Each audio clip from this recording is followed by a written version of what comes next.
So this is how you'll do a paper suction kit. It can look like this label right here or like this one. If you see either of these, follow the video just like this. So what you'll need is the label itself, the suction catheter. It comes like that. It comes in a red cap. It comes in a white cap. They're all the same.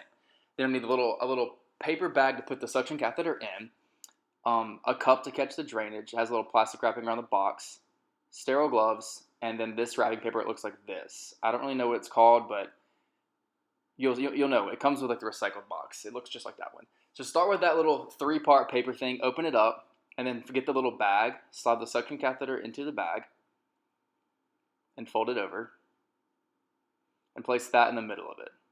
And then you'll fold one side down. Take the little box thingy, make sure it's flat, and put it on one side. Fold the other side down. Then take the sterile gloves and put it in the middle, and then fold it up from the top and bottom, and then flip it over. And then you'll lay it inside the package like this. Make sure it's double-sided tape on all the sides. It's not shown here because it's already sticky. And then just fold it over. Make sure it lines up with the top. And that's it. It's a paper suction kit.